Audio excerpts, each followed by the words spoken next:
Je voudrais expliquer ce que je cherche à démontrer du point de vue de la philosophie politique. Ce que j'observe aujourd'hui, c'est que les régimes politiques ne sont plus seulement en concurrence sur des intérêts, des modèles économiques ou des rapports de force. Ils sont en concurrence sur un autre plan, plus décisif encore, celui de la légitimation. La question centrale n'est plus seulement comment gouverner, mais au nom de quoi gouverne-t-on?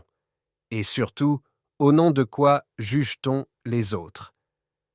Pendant longtemps, la démocratie représentative, et plus précisément le libéralisme parlementaire, s'est imposée comme une référence universelle. Non pas simplement comme une forme de gouvernement parmi d'autres, mais comme une norme morale. Elle a servi à établir une hiérarchie entre les régimes, à distinguer le légitime de l'illégitime, le fréquentable de l'infréquentable.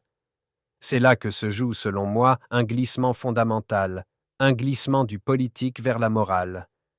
Lorsque la démocratie représentative devient un critère moral, elle cesse d'être un cadre de pluralisme, elle devient un instrument de moralisation de l'ennemi.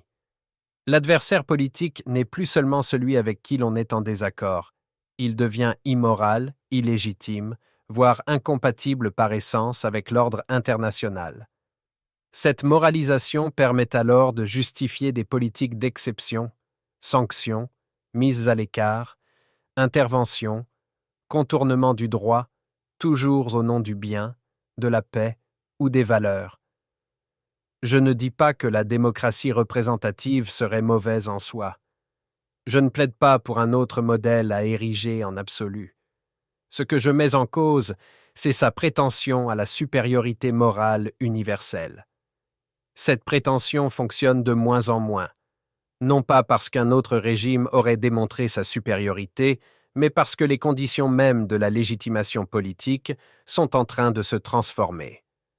Cette transformation est profondément liée au développement technologique.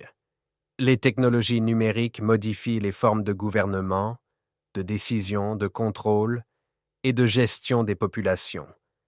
Elle déplace le pouvoir hors des cadres classiques de la représentation parlementaire et de la souveraineté, telle qu'elle a été pensée dans les États modernes.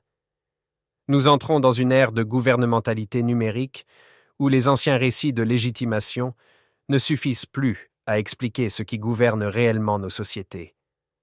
Cela n'implique aucune célébration naïve de la technologie. Cela signifie simplement que l'argument de la supériorité morale d'un régime particulier est désormais neutralisé, non pas remplacé, mais rendu inopérant. La démocratie représentative ne disparaît pas, mais elle ne peut plus se poser comme tribunal moral universel. Ce que je défends, au fond, c'est un retour aux politiques. Revenir aux politiques, c'est refuser de transformer tout conflit en faute morale.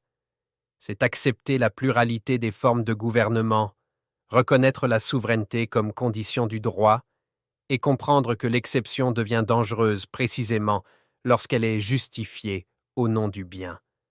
Je ne cherche pas à conclure ni à imposer une réponse. Je cherche à déplacer le regard, à rouvrir un espace de pensée là où la morale tend à fermer le débat.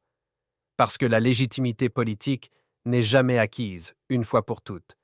Elle se discute, elle se transforme, et elle doit rester un problème, si l'on veut éviter qu'elle ne devienne un instrument de domination.